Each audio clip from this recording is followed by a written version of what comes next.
Hey, let me see. Good. Let me put you. We're back up. We're live. Okay, we're good. Okay, I'm just checking everything. Make sure we're good. We're live. We're broadcasting. We got sound. We are learning. We are learning. We have learned. Welcome everybody to the Performance Shift Podcast. My name's John Register, and I got my colleague on, the one and only Cat Abbott. What's up? What's up, my friend? Now, look, everybody, if you're out there and you've ever wondered what it takes to achieve remarkable success, to overcome obstacles and transform your performance in the face of big change, then you're in the right place. That is right, John. This is Performance Shift, the podcast where we share our experiences, discoveries, and tools from worlds as diverse as the Olympics and combat zones to improvisational theater stages. And we're going to help people navigate their own moments of change, whatever those may be, wherever they may be. And I'm John Register. I'm a two-time Paralympic athlete, a former Olympic trials qualifier, and a combat Army veteran and author. Whew, so impressive every time you say it. I never get over it. I'm an organizational consultant, an author, an actor, and an improviser. And a great improviser, because I was just up with you in New York, and it was just fantastic watching the Improv Theater MOPCO rehearse. And I was like, y'all asked me to come up there. I said, heck no, I'm not doing that. We want you totally could have done it. That's the secret. Especially since you're a musician there with your cello behind you. Absolutely. You were doing music improv, yeah. It was music improv. It was really good. It was very fun. Well, together, Kat and I are going to share our expertise and insights into how we can navigate change and find success in the face of adversity. We have an incredible guest that's about to grace our presence today. I had a chance to meet her when I was coming in for another client in Indianapolis, and she was providing all of the desserts, and I'm a dessert guy. I eat my dessert first. So I was really intrigued, but her story is incredible. And the way she got to where she is today is also a fascinating journey. So she transformed a culinary mishap and turned it into a delectable national brand, Frittle, the fudge-like brittle. Y'all have had that? I mean, I've had it. A soft, crispy peanut brittle confection was born when she was catering an event, and I'll let her go into that detail, for a wedding reception. It's the throwback candy. Went from this local artisan treat in 2012 to a national feature as recurring on QVC, on-air guests on Amazon, Fresh Market, Joanne Fabric, Fresh Thyme, Ingles, Market District, Target. The list keeps going on and on. She is a forever optimist and believes in empowering her team. So we're going to learn from her today. So please welcome the one, the only Carrie Abbott. Woohoo! I need some music. Oh. Mary? So, you had me at mishap. We spent our last episode talking to an astronaut about catastrophic failure. What I love about this story, if we can just dive right in there, is a mishap that sort of wasn't, right? Well, especially after all these years in business, I'm just like fail forward all the way, all the time. Super scary, like improv, super scary, but just so many good things have come out of it. Why would I change what has worked so far? But yeah, the mishap was I have a background in baking and pastry, catering, always in hospitality, love the food industry. And we specialize in these in-home events, about 35 people. Really small, but several courses, that kind of thing. And I had this was at the beginning of dessert bars. If you remember, like people didn't have like the one big dessert. They were doing like little bites along the way, candy in those apothecary jars, that kind of thing. And I called the dessert peanut butter and chocolate. And I wanted to do something that was close to a Reese cup, but I knew it had to be like a little bit harder. And basically made this peanut butter dessert, a candy, dipped it in some chocolate and put it out there, but my numbers were off. I had so many left over. I thought I'll package them and give them away to friends and family. And then really it pretty much took off from there. Brilliant. Wow. I mean, Kat, you always talk about, these mishaps and, and failure. And I'm curious to know, when you have that, and you're just kind of packaging these candies up and you're giving them away, you have no clue of what's about to transpire. I mean, you're just putting them in baggies or what you might do and giving them away.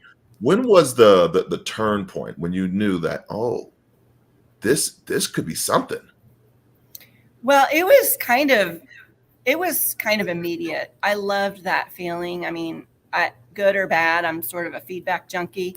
So just people loved it. They loved it. It was very unique. It's something it wasn't anything yet, but it reminded them. It's the idea of nostalgia. That's why we like candy. It was this gourmet, nostalgic feeling, reminded you of something like a Butterfinger, Reese cup, that sort of thing, when things were simpler. That's what I think of nostalgia candy. Reminds us of things when things were simpler, reminds us of a time. That's what I mean. But I knew it was special right away because of how people were responding. And it seemed easier because catering something as a 2-3 person team, you spent 40, 50 hours cooking parts of it or baking parts of the job. You get to the event and now you have to become like a logistics expert of how to pack a truck, how to unload it, when things needed to go out, customer service face, all those steps. It seemed like this candy thing was much easier. Years later, I found out it's just as hard, different kind of hard, but it's just as hard. But yeah, I kind of knew right away. And the very first dollars I spent building Frittle, fudge-like brittle, was A, on marketing and B, on legal. I'm not great I didn't know how to start on those. I'm better now, but I didn't know how to start with that. And Frittle was such a unique name. I thought, I just don't even want to talk about it. I was so, entrepreneurs have a little like 10%, I think, of paranoia. And I thought, I'm so paranoid that, something big was going to happen because of the way I felt about it. I was so passionate about the idea and what it was that I thought, I don't even want to speak Frittle. Like, let's make sure we get the trademark first. And it's funny now when I look back on it.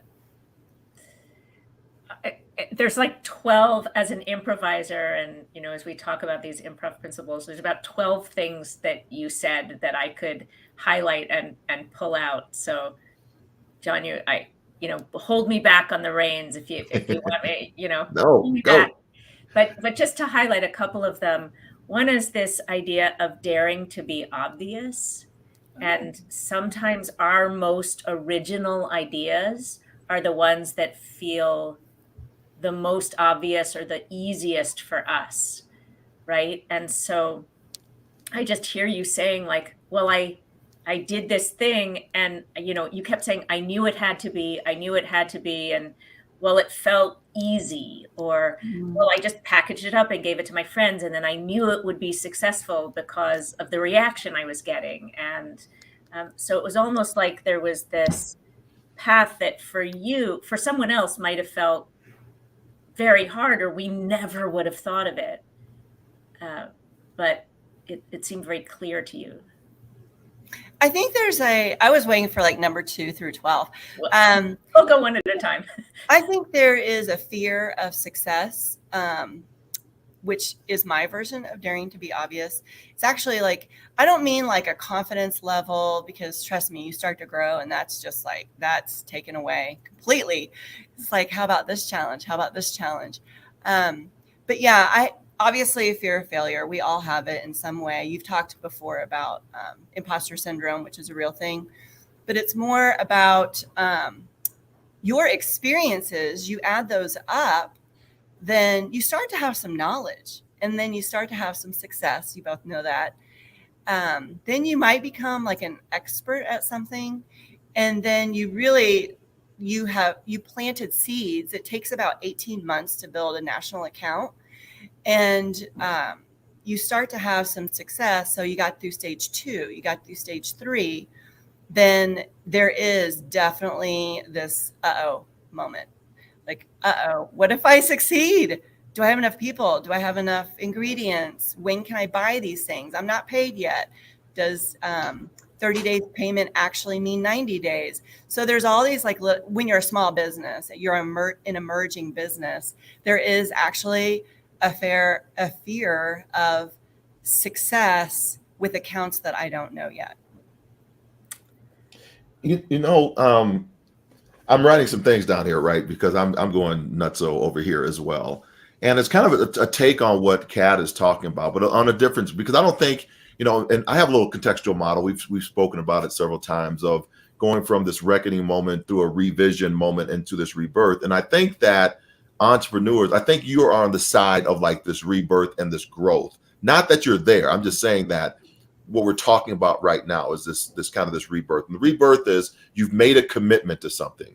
And then you're like, oh crap, what did I just do? Right. But you can't get back what you just did. You can't undo it. Right. So you're already there. Like today, I just hired my first W-2 two weeks ago. So I've been in business for 4 years and I've been doing 1099s to help, do all the background stuff. And I finally got enough revenue to where I can hire somebody full-time in that position. Right. I'm like, oh, I'm really responsible now. Yeah. It's that kind of weight that you better be doing this thing because you have people relying on you now for their lives, and so that was a big shift in my head. And so sometimes we have what I call phantom pain of going back to the way we thought we wanted it. It's no longer accessible to us, but we have these painful thoughts or these painful moments that are not real. I mean, they're not. We can't go back, but they still come up. So I still feel my leg, my artificial leg. My real leg. I still feel it, even though it's not there. So how do you work through that process of just, I know I have to go forward where I'm in this new, but I got these like you said, some fears that are pushing me back to the way it might have used to have been. Well, I'll just touch on it briefly. I don't remember the exact question, even though you just said it.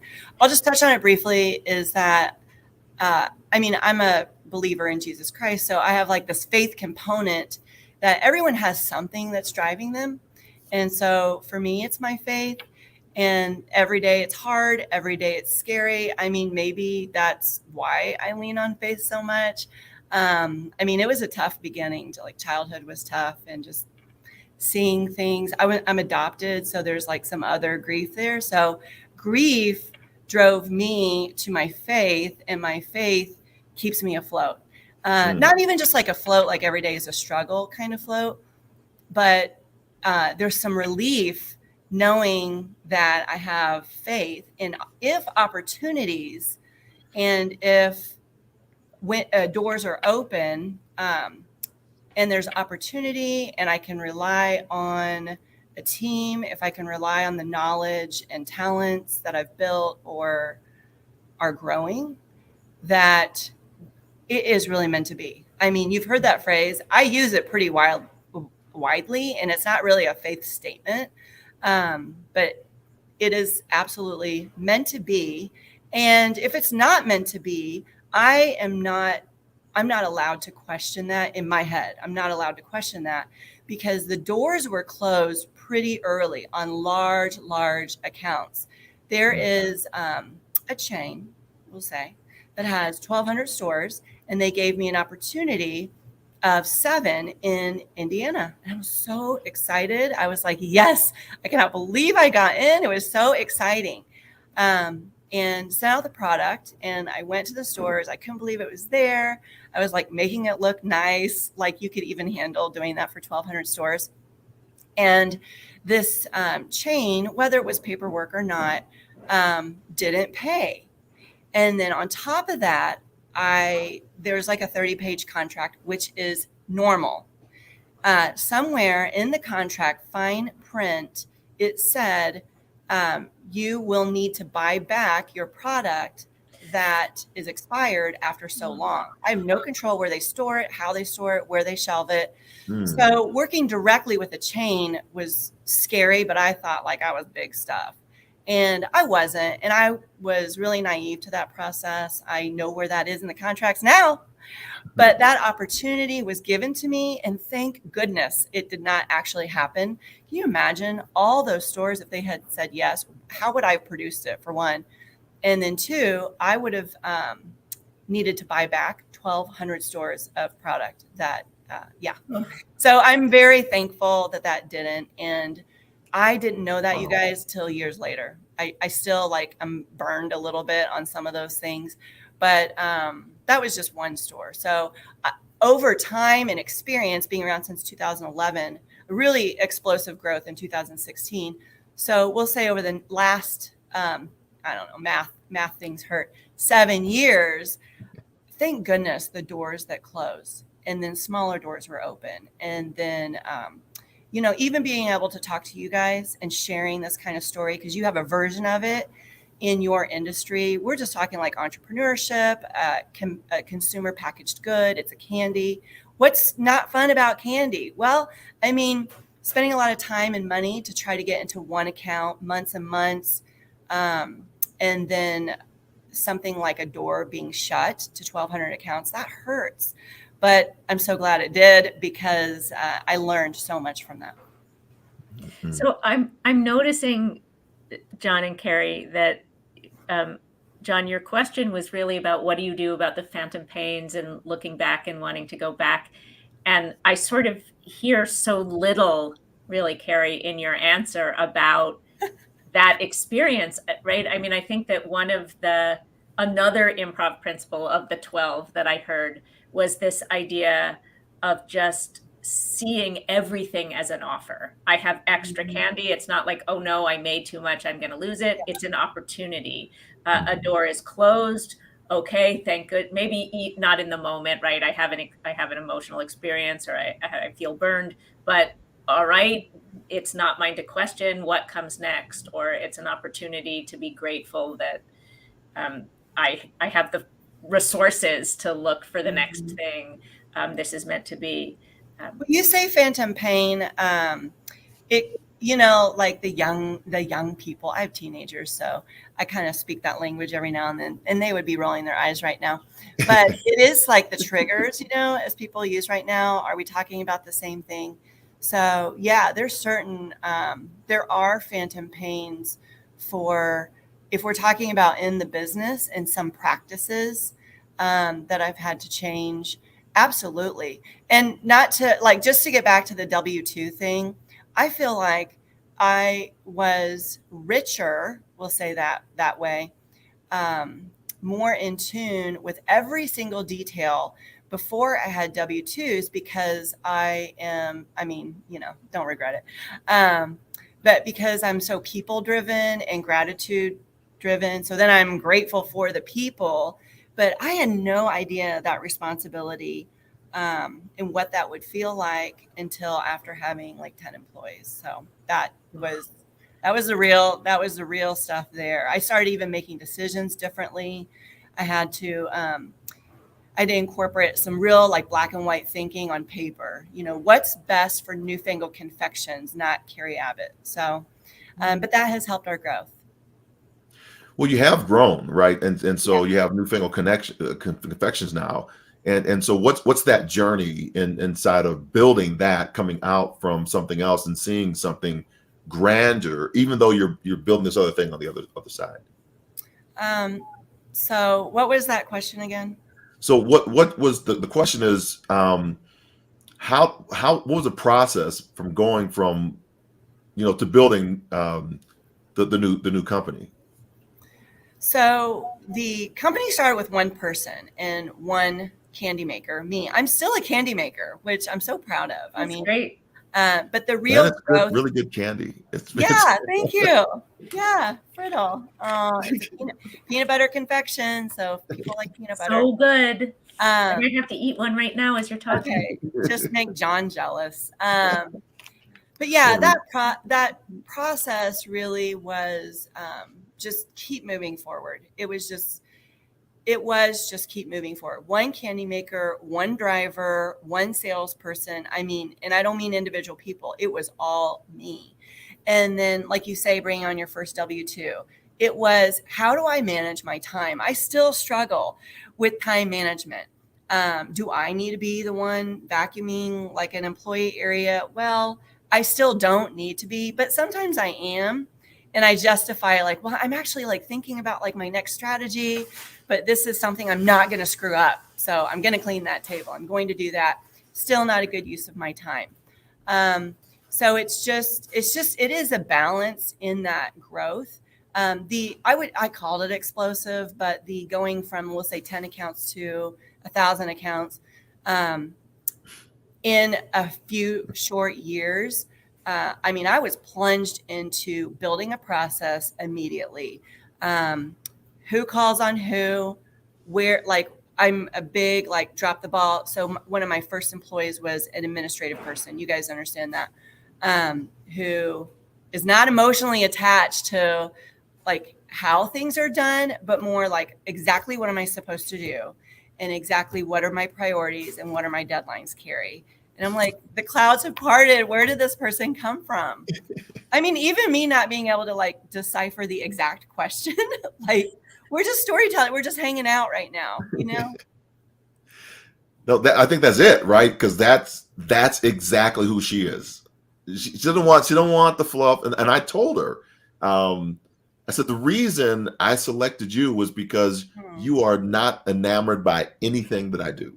All you want to know is this and this, right? And then it puts me in this box. I need this done now. And so that's what she does. And it just aligns me so I don't have to do all that stuff, right? And right. So anyway, yeah, you got to have one of those people. And there's a time in your business where you can't. So I'd mentioned like these folks locally in Indianapolis that they see the success and they want to be there, and they'll give me a call or a text or whatever. And immediately I try to, like, you know, some of us are real good at reading rooms, but I immediately try to figure out where they are in business. You know, it's usually someone reaching out who has no experience in growth, or they don't have an employee or help besides, like, you know, mom and dad or a sibling. And that's great too, because they're free. But I usually try to figure out where they are, because I don't want to like deflate before they've bought like 100 bottles for their sauce instead of like 10 or 1,000. And I try to figure out like where they are before I start speaking the truth to where they are. You can't just like dump everything on someone right away. Like they just won't get started. But it's like, who is asking? Do they have a full-time job? Where is their passion? And then like, I feel called to like immediately figure out where they are and then just kind of advise from that place. But if I said, they are so excited about these big accounts, I don't want to say, hey, be careful, read every document. I just want to say like, exciting. What's your plan? You know, like you ask kind of like around the way questions to see, are they even emotionally ready for something like that? But yeah, I mean, we've had some success. COVID did change everything. And I know you guys have had a lot of discussions about this, but I did acquire a local chocolate company because all these accounts, remember I said 18 months they take minimum to build. That those all went away in COVID, but miraculously, a couple weeks before COVID, a small chocolate company who was just kind of like they were ready to move on and just do something else exciting in life, nursing actually. I was on a short list of people that could maybe do something great with it because I was already a candy maker.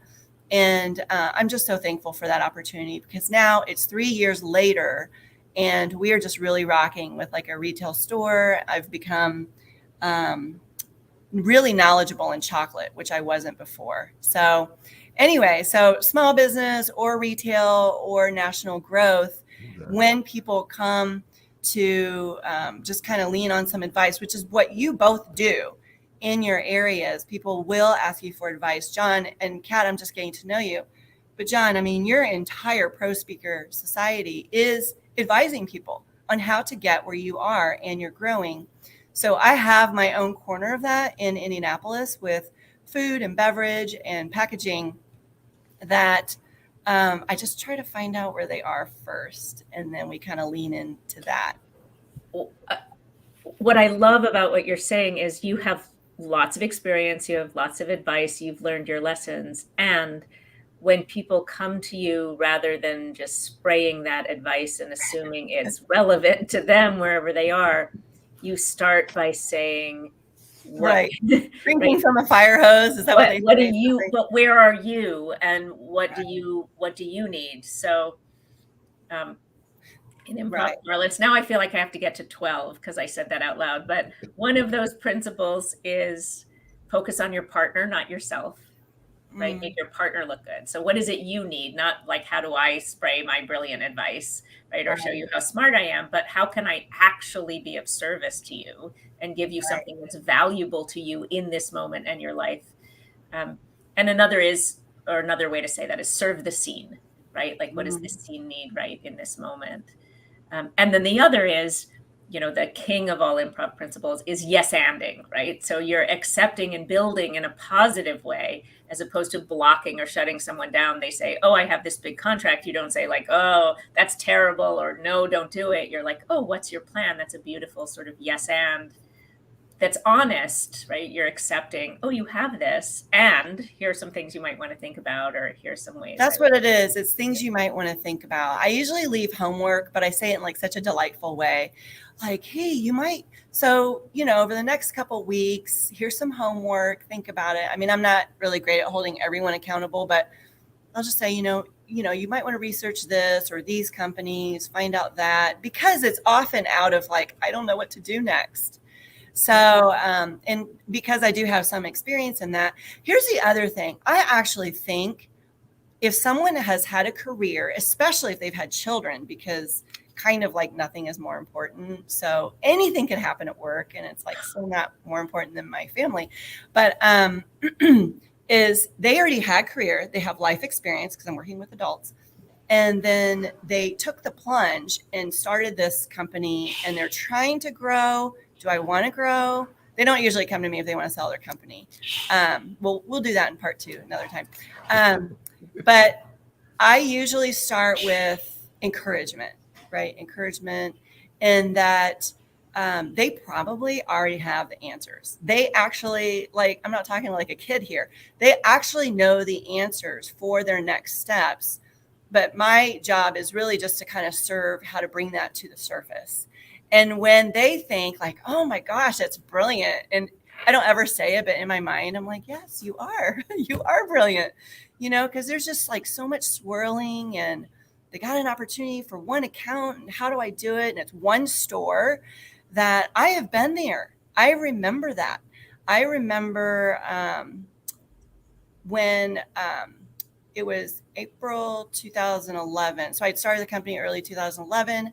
By the end of the year, I wanted to get this like local charcuterie, bougie, those kind of like markets. And I really wanted to get my product in there because I really thought like that was the place. They're still a customer, by the way. And they said yes. And I was like, oh, I wanted it by the end of the year. They said yes when I walked in. So that's like that fear of success. It wasn't a fear, but I was like, oh, I didn't really have a plan after them. I was just going to work on them. And they were like, sure, bring it in. And so anyway, so. That's amazing. Wow, that's great. A lot of this sounds like a stage 5 to me, John, in your model. Yeah, and the reward. Yeah. Yeah. So now we're in a plateau to grow. I think that's the. I was listening and writing some notes down here, and I love what you said, Kat, in your improv stage, right? So that we're asking leading questions, we're focusing on the partner, we're not focusing on ourselves, and that's the leader, right? That's the person that's trying to find that out. I had a great leader this past. I keep saying the weekend because it feels like all the work I've done was like I was like at a board of directors meeting, and it felt like a weekend because the person that hosted us was so incredible. It was just over the top, but we were learning how to serve our clientele through watching his demonstration of it, right? And he was very unassuming around that. But instead of saying like managing time, like you were saying, Carrie, he said we manage our energy, and where we're going to focus our energy. And I was like, oh, that's a great shift because we only have 24 hours in a day. So what energy are we going to do? Some of that's sleeping, some of that's eating, some of that's exercising if we exercise, but we're managing all the energy around everything else, and where we're going to focus it. So that's kind of there. Are we into game time now? Sure. I feel like we should reference Tony Schwartz in terms of managing energy in that time. If anybody's interested. Yes. Oh, yes. Tony Energy Schwartz. project. Absolutely. Just a little plug for that brilliant idea. Yes. So when I was thinking about improv games we could play, of course, we have the Candy Queen here with us. I thought about life being a box of chocolates. And so I thought we should play a metaphor game. So here is the game. We'll go around in a circle. I'll go first. So someone's going to give me a random word, and then I'm going to have to say, life is like a blank. So metaphors are really powerful. They can help us set a vision. They can help us make sense of the world. Right now, we're just going to be exercising our playfulness and our spontaneity to help us create metaphors. They don't have to be good. They don't have to make sense. They can be as silly as you want. So just give me a random word and I will fill in life is like a blank and then explain why. So. Okay, I'll go. Bookstore. Life is like a bookstore. There is meaning in every nook and cranny, and the more you wander the aisles, the more you discover there is to know, and you can never, ever, ever capture it all. All right. All right. Who wants to go next? Yeah, John. Okay. I'll give you a word. I have here a waffle, half-eaten waffles. Waffle. Life is like a waffle. It has divots and it's circular because we never get out without a bite.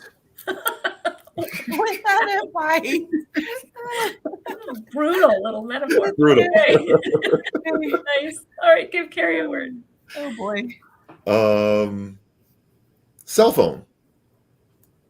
Life is like a cell phone.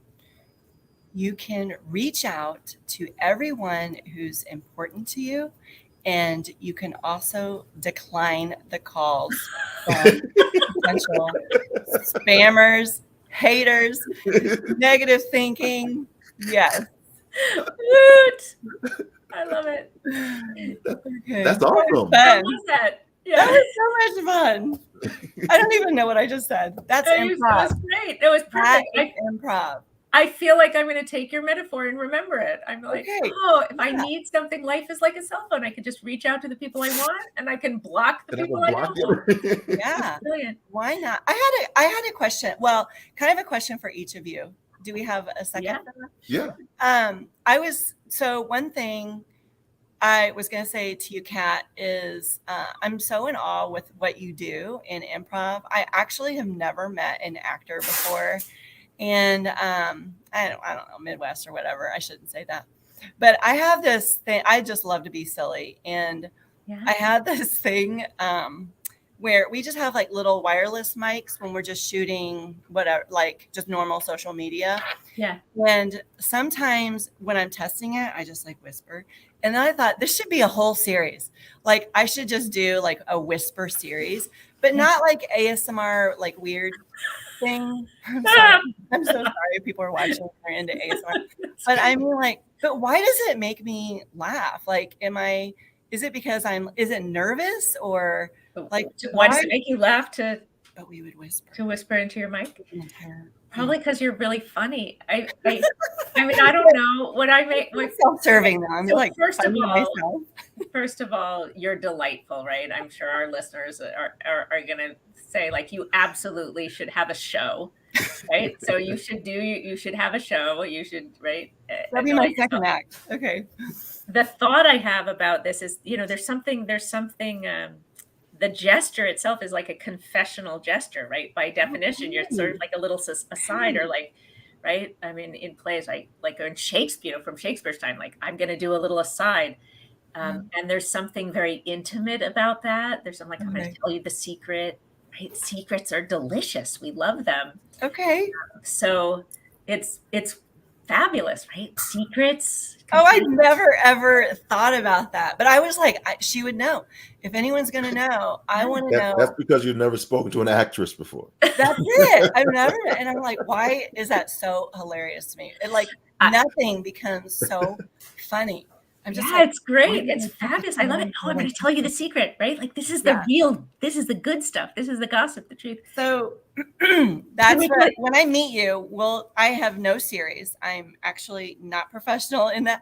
But when I meet you, we're going to do a little whisper series. Oh, I love it. And then, John, I was going to ask you something. I had a couple things, but I'll keep it super short. You had mentioned in one of your speaker series about the attention grabbing. And I know you love feedback because you've asked me.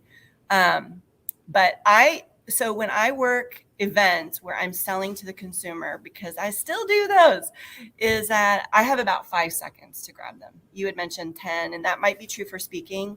But if you were just curious in other industries, I have about 5 seconds, maybe even less, but I think 5 is good. Just quick, like, you eat this, it's peanut butter. Do you want to know more? Like, that's all I can really do. And so I just thought I would share that. And then the second thing is you had mentioned something about vocal variation. And I am so thankful for that because I'm learning to take pauses and change my voice. And I don't have to, I wouldn't normally need this as a candy maker, as a business owner, working a store, but it's because I do sometimes get asked to speak at like 200-300 people things. And that seems like a lot to me. So I just bring my true self. But as long as nobody videos it or I watch it back, I'm just aware of some imperfections, but it doesn't mean I'm bad at it. It just means I'm still learning. So thank you for that vocal variation. Like I actually watch your series as if I'm a professional. We're speaking in our profession. Okay. And then so we're professional speakers. That's the whole metaphor. That's we went back to it. We're speaking in our profession. It's a simile, I guess, maybe. But let me share this with you on the 5 seconds, because you can actually be on the negative side of it. Not negative as far as it's a negative thing you're sharing, but the negative as you can show up before you show up. Before you get into the room, you can show up. Because you can do the whisper and you can show up in a video before, so that people know that you're coming. So what are the things you can do before you get there that makes those 5 seconds even more critical? That's a great idea. And Kat, not all my, sometimes you're saying the same thing over and over for hours. And I've done that for years. And sometimes at the end, I'll get like a little tired and, delirium sets in and I'll just like say something, but I actually love it that not all my jokes land. And I do, because I'm just like so immediately grounded and humbled. I'm like, yeah, that wasn't very funny either. I love it. But the last thing I wanted to say to John, if it's okay, is you had mentioned there was a speaker you listened to who had specifically mentioned aftercare to like these clients that, might land an account and they're giving the person $10,000, $20,000, $30,000. How hard is it to give them $100? And just what we do, that is literally, I'm going to reframe, not corporate business, because that just sounds like I want all your money, but like, what is your aftercare program? I'm totally using that. That's amazing. So aftercare program. I love it. That comes from the brilliant Lois Kramer, who's been doing this for a very long time. Not really as a speaker. I mean, she is a speaker, but she's now not really a coaching speaker. She's teaching systems and processes. And one of her mantras is to do the aftercare. And so what aftercare can look like is I asked the client, how would you like to continue the conversation? Because some people want a video series. And so I'll put together a video series for them for X number of months or weeks, that every Monday I'll drip something out to them for their leadership team. Some people want one-on-ones. And so we can set up a system for that to go through their management team and do these one-on-ones for them. And some people just like candy. Right. and I can send a gift to them and even in the aftercare, I do aftercare. Not as I need to get back to it because I haven't done it in a little while. I'm glad you brought this up. I do aftercare for events and opportunities that I have lost. So, for example, I lose an event, I don't have it. I believe that I probably will win it the next year. I just wasn't fit for this year. So I want it for next year. So, but when that date comes up, say the date's on August the 3rd, right, of 2023, I didn't win that event. But I keep that on my calendar in some type of way of a task. And then when that event planner is going through that on August the 3rd, my aftercare to say, have a great event. I know you're going to kill it. You're going to crush it. So on an event that I haven't done, I'm still pouring into that event planner. So I become relevant because I want to develop the relationship. And it's just not for the opportunity. I really want the intentional relationship. Yeah, that's great, especially because it's like the way people look at content. Like these events, these conventions, these associations, they will always need people, and they can't use the same people. So if it wasn't the right year for you, and it could be a variety of reasons that you don't know, right, that will definitely stand out. That would stand out. Cool. Brilliant. This has been great. Thank you, Carrie, so much. I'm really looking forward to your Candy Queen show. Okay. I'm totally there for it. Okay. And we're there. We're your support system. We're happy to make it happen. Thank you. Yeah. Thank you for being here. So folks, Carrie, just real quickly, how can people get in contact with you if they're in Indianapolis or where around the stores? Where do we go in to find your amazing candy? Well, Indianapolis is our home. So if you know anyone that lives in Indianapolis, we've got a store downtown in a nice artsy cultural area called Mass Ave. But certainly, I mean, if you just see this, you want to ship the goodies, then just go to our website, Newfangled Confections, or you can Google Frittle, Frittle, and then just touch base with us. Mention that you saw it here, and we will make sure an angel picks up each piece and places it gently into the bag. It's really good. Fantastic. Thank you so much. And then for Kat, I finally spelled it right, and I've been. No, I did it. Look at that. I got the. I don't have the. I thought I did it again. I saw it. Hold on. We'll take that off. I'm going to edit it because it didn't save that. It didn't save. It's fine. So it's just like my name. I'm saving it now, and there we go. There it is. Yay! We're good. We're golden. So make sure that you're looking at this amazing individual. And so we have and Kat has Training to Imagine. Go get that book. It is fantastic if you're looking for any improv that you can put in, and she's detailed out. It's just really fantastic read, but also it gives you classic great instructions. For me, you can go to my website. That's just it at johnregister.com. And so I want to thank everybody for being on today. And as we get ready to wrap up this show, we have to find out more about Kat. We gave you that. We'll see you back here next week. If you like the show, set a notification for it. We're going to have some more amazing guests that keep coming in. We're populating the show right now. We'll be back here every Saturday morning at 9:30 a.m. And for another episode of Performance Shift, the art of successfully navigating change. All right, we'll talk to you later. I guess we still don't know how to end the show. Bye. Thanks. All right. Bye, everybody. Bye.